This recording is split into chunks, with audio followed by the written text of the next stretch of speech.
फिरौन को उसने वो ख्वाब देख लिया था कि एक सितारा उठेगा और फिर वो गिरेगा तो मेरी सारी सल्तनत को तबाह कर देगा। नजूमियों से उसने पूछ लिया, उसने कहा कि एक बच्चा पैदा होगा जो तेरी सल्तनत को तबाह करेगा। चाहिए तो ये था कि वो तौबा करता, लेकिन उसने क्या किया कि उसने बच्चों को कत्ल कराना शुरू किया। युज़ब्बिहूना अबनाअकुम, ज़िबा करा देता था तुम्हारे बेटों, और बच्चियों को वो जिंदा रखता था। तो हजरत मूसा जब पैदा हुए तो उनकी वालिदा ने पता क्या किया, उनको एक संदूक में बंद करके दरिया में बहा दिया।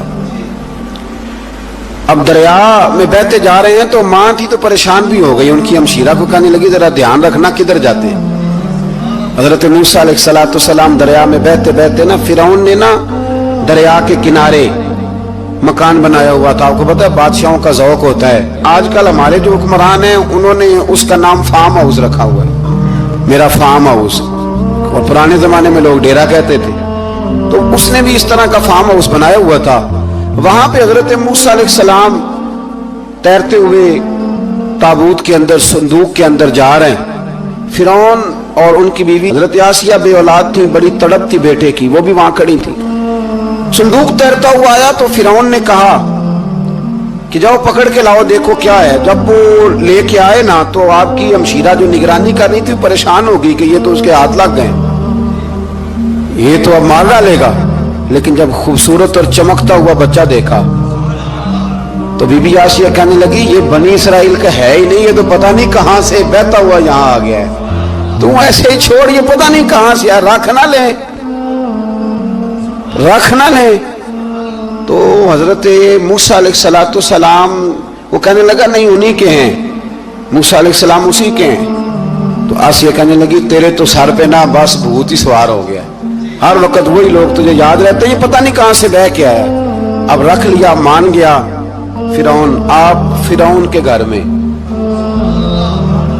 जो इसलिए बच्चे मरवा रहा था कि मेरी सल्तनत हजरत मूसा पैदा ना हो जाए, तो उसी के घर में परवरिश पाने लगे, उसी के घर में। अब औरतें मंगाई गई दूध पिलाने के लिए, तो हजरत मूसा अलैहिस्सलाम किसी बीबी का दूध नहीं पीते, तो आपकी हमशीरा ना वहीं दाएं बाएं घूमती रहती। तो कहने लगी जनाब आसिया से कि मैं एक बीबी को जानती हूँ, बड़ी साफ सुथरी है, मुझे उम्मीद है ये बच्चा उसका दूध पिएगा। तो फिर उन कहने लगा दौड़ के ला। तो अपनी वालिदा को लेके आई तो हजरत मूसा ने फौरन दूध पीना शुरू कर दिया। फिर उनको फिर थोड़ा शक हुआ। एक रवायत यूं भी लिखी है बाज लोगों ने कि फिरौन एक दिन उठाया हुआ था हजरत मूसा की, अभी थोड़ी सी उम्र थी, तो आपने उसकी दाढ़ी पकड़ के तो एक घोंसा दे मारा। जलाली तो शुरू से है ना। तो कहने लगा आसिया तू मान ना मान, ये बच्चा वही है। तो हजरत बीबी आसिया कहने लगी कि तुझे गलत फहमी है, ये वो नहीं है। उसने कहा देखो ना, ये तू उठाती है तो प्यार करता है, और मेरे जब करीब आता है तो इसके लबो लहजे में मैं तलखी महसूस करता हूँ। उसने कहा बच्चों को क्या पता। खैर एक तरफ उसने खाने पीने की चीजें रख दी, एक तरफ अंगारे रख दिए। वो भी हजरत आसिया कहती हैं कि तुझे समझ आए बच्चे बच्चे होते हैं। हजरत मूसा बच्चे तो थे, पर थे तो अल्लाह के नबी ना, अल्लाह के नबी थे। जब उसने कहा ना ये बच्चे हैं, तो हजरत मूसा अलैहिस्सलाम बजाए अंगारों की तरफ जाने के, नबी थे, वो सीधे खाने पीने वाली चीजों की तरफ बढ़ने लगे। फिर उन कहने लगा आप बता। अल्लाह ताला ने हजरत जिब्रील को भेजा, उन्होंने कहा इधर नहीं जाना, आप उधर जाइए। तो आप आग की तरफ गए और एक कोयला उठा के जुबान पे रख लिया। तो आसी कहने लगी समझ आई, बच्चे को क्या पता किधर जाना है किधर नहीं जाना। अगर वो इतना ही ख्याल होता, वही बच्चा होता तो आग। और बाद मुफस्सिरीन ने लिखा है ये जो हजरत मूसा दुआ मांगते थे ना, रब्बी शरह ली सदरी व यस्सिर ली अमरी, ये वो आग का अंगारा जब कोयला मुंह में रखा था ना, तो उसकी वजह से जुबान में कुछ लुकनत आ गई। तो आप दुआ करते थे कि या अल्लाह मेरी जुबान की वो बंद गिरा खोल दे, ताकि मैं खुल के फिरौन के सामने बात कर सकूं। वही हजरत मूसा पलने लगे, वहीं पले, वहीं जवान हुए, वही अल्लाह ने सारी दौलतें दी, बहन भी मिली, माँ भी मिली, और सारे अजीजों का प्यार भी मिला। उसी घर के अंदर अल्लाह ने परवरिश करके फिरौन के जुल्म से बनी इसराइल को निजात अता फरमाई। मूसा भी फिरौन के घर में पलने लगे, और जब जवान हो गए तो फिरौन के यहाँ जो जुल्म होता था हजरत मूसा उस पर बोल पड़ते थे, जलाल फरमाते। तो फिरौन फिर नाराज नाराज रहने लगा, यहां तक कि उसने आपको निकाल दिया, आप तशरीफ ले गए वहां से। तो حضرت موسیٰ ایک دن شام کے وقت دوبارہ آئے بستی میں، لوگ سوئے ہوئے تھے، تو دو آدمی، ایک بنی اسرائیل میں سے اور ایک فرعون کی اپنی قوم میں سے، وہ دونوں آپس میں جھگڑ رہے تھے۔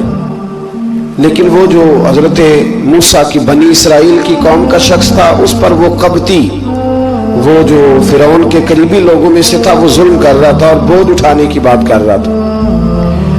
اب اس نے حضرت موسیٰ کو پکارا کہ وہ دیکھے میرے ساتھ کس طرح کی بات کر رہا ہے، تو حضرت موسیٰ کا ارادہ بھی نہیں تھا، آپ نے بس اس کو سمجھایا، پر کچھ لوگوں کو سمجھ، تو حضرت موسیٰ نے پھر ایک مکہ مارا، ایک گھوسا مارا، صرف ایک ہی۔ یہ کئی تگڑے اور دلیر اس طرح کے بھی ہوتے ہیں کہ گھوسا ایک بھی برداشت نہیں کرتے، وہ ایک مارا، آدمی دھڑام سے زمین پہ گرا اور ماری گیا۔ حضرت موسیٰ کا ارادہ نہیں تھا لیکن وہ مر گیا۔ حضرت موسیٰ علیہ السلام نے اس بات پر اپنے رب سے استغفار بھی فرمائی، قرآن کہتا ہے کہ انہوں نے معافی چاہی کہ اللہ میرا ارادہ نہیں تھا۔ بہرحال اگلے دن نا حضرت موسیٰ دوبارہ آئے، وہ سنا کرتے تھے نا ہم کہ بیوقوف دوست سے عقل مند دشمن بہتر ہوتا ہے، وہ کم از کم دشمنی تو عقل مندی سے کرتا ہے نا، لیکن جو بیوقوف دوست ہو بیوقوف۔ حضرت موسیٰ دوبارہ آئے تو وہ بنی اسرائیلی اگلے دن کسی اور سے جھگڑا کر رہا تھا، پھر اس نے مدد کے لیے پکارا تو حضرت موسیٰ کہنے لگے مجھے لگتا یہ ہے کہ تیری عادت ہے، تو خود بڑا جھگڑالو ہے، تو نے روز نیا جھگڑا شروع کیا ہوتا ہے۔ حضرت موسیٰ جب اس کی طرف بڑھے نہ ڈانٹنے کے لیے تو اس نے شور کرنا شروع کر دیا، کہنے لگتا ہے جس طرح آپ نے اسے کل قتل کیا تھا مجھے بھی قتل ہی کریں گے۔ یہ انسانوں کا مزاج ہے کہ آپ جب تک کسی کے طبیعت کے مطابق چلیں گے وہ راضی رہتا ہے، اور ذرا آپ اس کی طبیعت سے ہٹتے ہیں تو وہ شور کرتا ہے۔ اس نے کہا جی آپ مجھے بھی لگتا ہے ماریں گے۔ حضرت موسیٰ کلیم اللہ علی نبینا علیہ السلام کے بارے میں جب اس نے شور کیا تو بات پھر فرعون کے دربار تک گئی، وہ تو پہلے ہی بہانہ تلاش کر رہا تھا۔ اس نے کہا ڈھونڈو پکڑو اور معاذ اللہ شہید کریں گے۔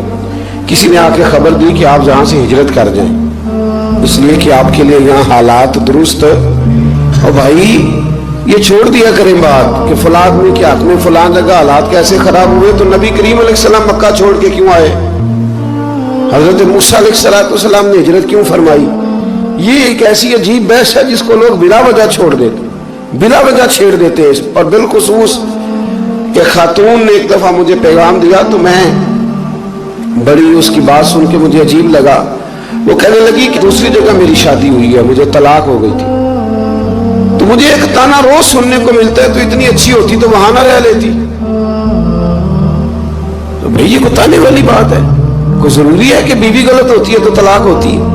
اللہ کے محبوب علیہ السلام کی دو صاحبزادیوں کو ابو لہب کے دو بیٹوں نے طلاق بھیج دی تھی، کس کی غلطی تھی؟ تو آپ کیا کہہ سکتے ہیں جہاں کیوں طلاق؟ تو اتنی جلدی بات تھوڑی کر دیں گے، آپ تھوڑی احتیاط فرمائیں بولنے میں۔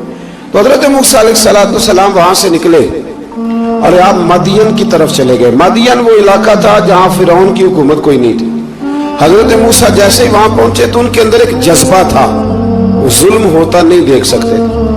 جب وہاں پہنچے تو انہوں نے دیکھا لوگ اپنے اپنے جانوروں کو گھاٹ پہ پانی پلا رہے ہیں، اور دو خواتین ہیں وہ بالکل پیچھے کھڑی ہیں۔ تو حضرت موسیٰ کلیم آگے بڑھ کے کہنے لگے تم کیوں نہیں پانی پلاتی؟ تو وہ کہنے لگے ہمارا بھائی کوئی نہیں، باپ ہمارا بوڑھا ہے۔ اللہ اکبر۔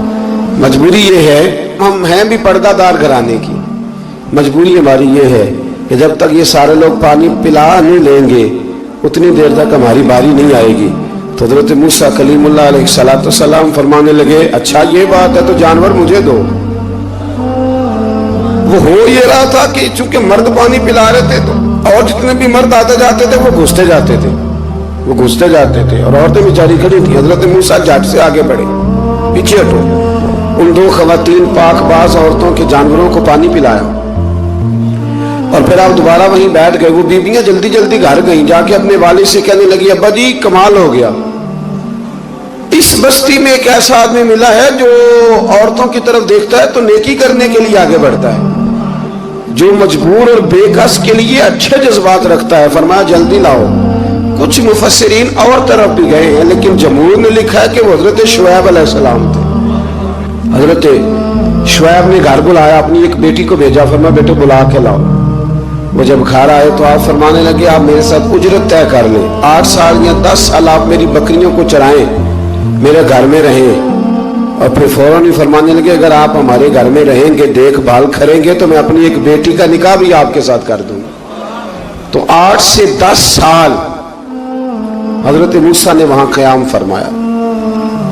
اور پھر جب آپ کا نکاح ہو گیا تو آپ اپنی بیوی کو لے کے مصر کی جانب جا رہے تھے، تو رستے میں ٹھنڈ زیادہ ہو گئی، تو اپنی زوجہ سے کہنے لگے وہاں آگ جل رہی ہے، میں تیرے لیے آگ لے کے آتا ہوں تاکہ تو تاپ سکے، گرمی حاصل کر سکے۔ وہاں گئے تو درخت سے آواز آئی، موسیٰ میں تیرا رب ہوں۔ درخت سے آواز آئی، موسیٰ میں تیرا رب ہوں۔ اور حضرت موسیٰ کلیم اللہ کو وہاں وحی آنی شروع ہوئی، وہاں وہی اللہ تعالیٰ نے انہیں وہ عصا عطا فرمایا جو پھر بعد میں اژدہا بنتا تھا۔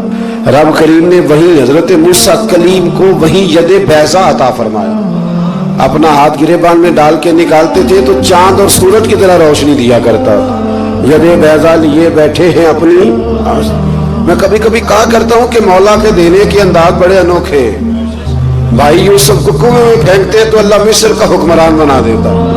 تو پھر حضرت موسیٰ وہاں سے واپس آئے اور آ کر کے آپ نے دوبارہ وہ سارا نظام زندگی شروع فرمایا۔ موسیٰ علیہ السلام نے ان کو دعوت حق دی اور کہا کہ میں تمہارے پاس واضح نشانیاں لایا ہوں، بنی اسرائیل کو میرے ساتھ بھیج دو۔ فرعون نے معجزات پیش کرنے کے لیے کہا تو حضرت موسیٰ علیہ السلام نے اپنا عصا زمین پہ ڈالا، اپنا عصا، اپنی چھڑی، اپنا ڈنڈا زمین پہ ڈالا تو وہ ایک واضح اژدہا بن گیا۔ پھر حضرت سیدنا موسیٰ علیہ السلام نے اپنا ہاتھ گریبان سے نکالا تو وہ دیکھنے والوں کے لیے روشن ہو گیا، ہاتھ کے اندر نور پیدا ہو گیا۔ ید بیضا لیے بیٹھے ہیں اپنی آستینوں میں۔ فرعون کے سرداروں نے حق کو قبول کرنے کی بجائے اسے جادو قرار دے دیا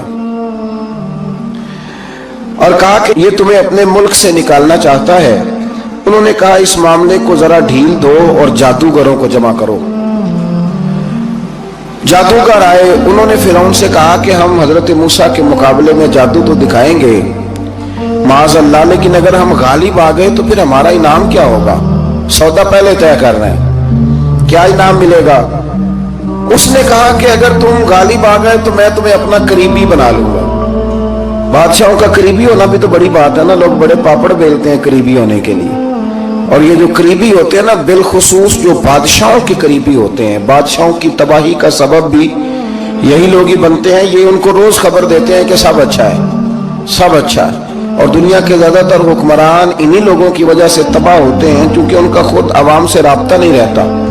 اگر وہ خود عوام کے ساتھ ڈائریکٹ رابطہ کریں تو شاید انہیں اچھی اور صاف ستھری چیزیں سمجھنے کو مل جائیں۔ خیر، جادوگروں نے جب کہا ہمیں کیا دو گے تو اس نے کہا تمہیں قریبی بنا لوں گا۔ جادوگروں نے موسیٰ علیہ السلام سے کہا کہ آپ پہل کریں گے یا ہم پہل کریں؟ تو موسیٰ علیہ السلام نے کہا تم پہل کرو۔ جب جادوگروں نے اپنی رسیاں زمین پہ ڈالی تو لوگوں کی نگاہوں کو سحر زدہ کر دیا، جادو کر دیا اور انہیں ڈروا دیا۔ انہوں نے کہا یہ تو بڑا جادو لے آئے۔ تو اللہ تعالیٰ نے حضرت موسیٰ علیہ السلام کو حکم دیا کہ آپ بھی اپنا عصا زمین پہ ڈالیں۔ ان کی رسیاں سانپ بن گئی تھی نا، دراصل وہ سانپ بنی نہیں تھی، لوگوں کی آنکھوں پر جادو ہو گیا تھا، انہیں سانپ نظر آ رہا تھا۔ فرمایا آپ بھی اپنا عصا زمین پہ ڈالیں۔ وہ عصا سانپ بنا اور جادوگروں کی ساری چیزوں کو نگل ہی گیا۔ ان کی بہت ساری رسیاں سانپ بنی تھی، ان کا ایک ہی عصا سانپ بنا اور سب کو نگل گیا۔ اس طرح کے معجزے کی حقانیت اور جادوگروں کا بطلان ثابت ہوا اور فرعونی رسوا ہو گئے۔ جادوگر سجدے میں گر گئے اور اللہ پر ایمان لے آئے۔ فرعون نے انہیں دھمکی دی کہ تم میری اجازت کے بغیر ایمان لے آئے ہو، میں تمہارے ہاتھ اور پاؤں مخالف سمت سے کاٹ دوں گا، یعنی الٹا ہاتھ کاٹ دوں گا، سیدھا پیر کاٹ دوں گا، میری بغیر اجازت ایمان لے آئے ہو، اور تمہیں سولی پہ بھی چڑھوا دوں گا۔ انہوں نے کہا کہ ایمان لانے کی پاداش میں تم ہمیں سزا دینا چاہتے ہو؟ پھر انہوں نے اللہ تعالیٰ سے صبر اور استقامت کی دعا کی۔ اس کے بعد فرعون نے بنی اسرائیل کے بیٹوں کو قتل کرنے کی اور بیٹیوں کو زندہ چھوڑنے کا حکم دے دیا۔ موسیٰ علیہ السلام نے قوم کو صبر کی تلقین کی اور کہا کہ نیک انجام اہل تقویٰ کے لیے۔ یہاں ایک لطیف بات ہمارے صوفیاء نے بھی لکھی ہے۔ صوفیاء کہتے ہیں کہ فرعون نے کلمہ نہیں پڑھا پر جادوگر کلمہ پڑھ گئے۔ वो किस तरह कलमा पढ़ गए? तो कहने लगे दरअसल उन्होंने आते ही हजरत मूसा का अदब बड़ा किया था। जादूगर हजरत मूसा के मुकाबले में आके भी उनसे कहते हैं कि रस्सियां आप पहले डालेंगे कि हम डालें, आप ऐसा पहले रखेंगे कि हम रखें? तो इतना सा अदब किया तो रब करीम ने फरमाया जो नबी का अदब करे वो बेईमान नहीं रह सकता, जो नबी का अदब करे वो बेईमान नहीं रह सकता, और जो नबी की बेअदबी करे वो ईमानदार नहीं रह सकता। खत्म हो गई बात। यहाँ हमारे सूफिया ने ये बात लिखी है कि चूंकि उन्होंने आते ही कहा था कि आप पहले डालेंगे या हम पहले डालें, तो हजरत मूसा से उन्होंने पूछ लिया, नबी के पूछे बगैर पहल लिखी, तो अल्लाह ने उन्हें ईमान की दौलत अता कर। अल्लाह ताला ने फिरौनियों पर कहत साली का अजाब नाजिल किया। फिरौनियों का तरीका यह था कि अच्छाई को अपना कमाल गर्दानते थे, कहते थे ये हमारी तरफ से, और बुराई को माज़अल्लाह बदशगुनी के तौर पर मूसा अलैहिस्सलाम की तरफ मंसूब करते थे, कहते थे माज़अल्लाह आपकी वजह से ये सारा कुछ हो रहा है। होते ना नहीं कहते जब से मैं वहां गया हूं तब से। हमारे बुजुर्ग एक लतीफा भी सुनाया करते थे कि किसी जिमीदार ने नमाज पढ़नी शुरू की थी तो उसके जानवर मरने शुरू हो गए। अब लोग समझते हैं कि माज़अल्लाह शायद ये किसी बुजुर्ग के सबब से ऐसा है, हालांकि ये तो अल्लाह की तरफ से आजमाइश होती है, उसकी हिकमतें होती हैं। अल्लाह तबारक व तआला ने उन पर आज़ाब क्या नाजिल किया। आयत नंबर 130 और 143 कभी आप सूरह आराफ की पढ़ें तो अल्लाह ताला ने उन पर टिड्डियों का, जुम्मों का, मेंढकों का और खून का अजाब नाजिल किया। ये किस किस्म का अजाब है? जुम्मे पड़ गए, टिड्डियां आ गई, ये अल्लाह ने अजाब नाजिल किया। जब वो अजाब में मुब्तला हुए तो मूसा अलैहिस्सलाम से कहा कि आप अल्लाह से दुआ करें कि हमसे ये अजाब टल जाए, अगर ऐसा हुआ तो हम ईमान ले आएंगे, बनी इसराइल को भी आजाद कर देंगे। लेकिन मूसा अलैहिस्सलाम की दुआ के नतीजे में जब आजाब टल जाने के बाद फिरौनी फिर अपने वादे से फिर गए। बनु कुरैज़ा वालों ने भी कई दफा हुजूर से वादे किए पर अपने वादों पर कायम। एक बात आपसे यहाँ रोक के अर्ज कर दूं, हम भी कई दफा कहते हैं जरा ब्रेक कभी गाड़ी की नहीं ना लगती तो हम इरादा करते हैं कि आज से ही नमाज शुरू कर देनी। जरा तबीयत ज्यादा लील होती है तो इरादा करते हैं ना कि भाई आज के बाद हमने नेक, फिर क्या होता है शिफा हो गई तो छुट्टी हो गई। ये तरीका दुरुस्त नहीं, ये तो कुफार का तरीका बयान किया ना कुरान पाक ने। यहाँ फरमाया जब अल्लाह तबारक व तआला ने उन्हें निजात दे दी तो अपने वादे से मुकर गए, तो फिर अल्लाह तबारक व तआला ने बनी इसराइल को समुंदर पार करके ऐसी कौम के पास पहुंचा दिया जो बुतों की परस्तिश करती थी। वो तो बच गए लेकिन फिरौनी सारे दरिया के अंदर गर्क हो गए। हजरत मूसा अलैहिस्सलाम से कहने लगे कि हमारे लिए भी ये खुदा बना दीजिए। हजरत मूसा अलैहिस्सलाम ने फरमाया बुत परस्ती करने वाले जाहिल है। ये बुत परस्त कौम के पास जब गए ना बनी इसराइल वाले, बुत पूछते हुए देखा तो कहने लगे हमारे लिए भी सामने बना के रख दो। फरमाया ये तो जाहिल है, तुम इन्हें देख के असर कबूल कर रहे हो और अपनी जाहिलियत के बायस ये हलाक होने वाले भी हैं। फिर अल्लाह ताला ने बनी इसराइल पर अपनी नेमतों का जिक्र फरमाया और मूसा अलैहिस्सलाम ने अपनी कौम में हारून अलैहिस्सलाम को अपना जानशीन फरमाया और कोहे तूर पर तशरीफ ले गए। अल्लाह ने फरमाया वहां आ जाए, मैं आपको तौरात अता करता हूँ। 40 दिन का ये अरसा था। मूसा अलैहिस्सलाम ने वहां पे जाके, वो सारा वाकया भी इन्हीं आयात में है कि हजरत मूसा ने अर्ज किया था कि रब्बे अरिनी, या अल्लाह मैं तुझे देखना चाहता हूं। तो फरमाया लन तरानी, तू नहीं देख सकता। वो भी यहाँ अल्लाह ने जिक्र फरमाया। फिर अल्लाह ताला ने अपनी एक तजल्ली जब कोहे तूर पे डाली तो हजरत मूसा अलैहिस्सलाम ताब ना ला सके और बेहोश हो गए और पहाड़ भी रेजा रेजा हो गया। उसका जिक्र भी अल्लाह ने इन्हीं आयात में फरमाया। आयत नंबर 144 से 155 तक हजरत मूसा अलैहिस्सलाम को रिसालत अता करने, कलीमुल्लाह का मनसब अता करने, तौरात अता करने का जिक्र है। आगे चल के बताया कि जो मुतकब्बिर लोग हैं ना वो आयाते इलाहिया से मुंह फेरते और जो लोग अल्लाह की आयात और कयामत को झुटलाते हैं इनके अमाल बातिल हैं। फिर मूसा अलैहिस्सलाम के कोहे तूर पर कयाम के अरसे में बनी इसराइल के जेवरात से बछड़ा बनाकर उसे माबूद बनाने का जिक्र है। इनमें एक जादूगर था सामरी, सुना है सलाला में उसकी कब्र है। हजरत मूसा कोहे तूर पे चले गए तो उसने पीछे से ना सोने का एक बछड़ा बना लिया, उसमें सोने की तारें उसके मुंह में लगाई, हवा चलती थी तो बजती थी। इतने कमजोर अकीदे की ये कौम थी कि इन्होंने फटाफट मानना शुरू कर लिया। फटाफट माना, कहने लगे ये ठीक है। चुनाचे मूसा अलैहिस्सलाम जब वापिस आए तो कौम पर गुस्से और अफसोस का इजहार फरमाया और कहा मेरे पीछे तुमने ऐसा बुरा काम किया।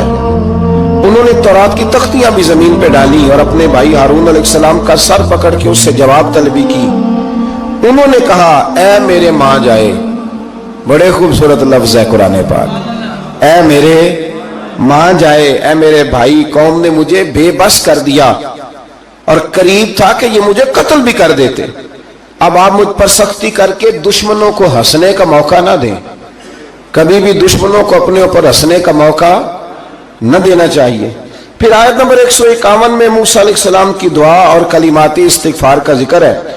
आगे चल के बताया कि गुस्सा ठंडा होने पर मूसा अलैहिस्सलाम ने तौरात की तख्तियों को उठाया जिनकी तहरीर में अल्लाह से डरने वालों के लिए हिदायत और रहमत की बिशारत थी। आयत नंबर 156 से लेकर 158 तक में मूसा अलैहिस्सलाम की दुआ का जिक्र है जिसमें उन्होंने अपनी कौम के लिए अल्लाह ताला से दुनिया और आखिरत की भलाई मांगी।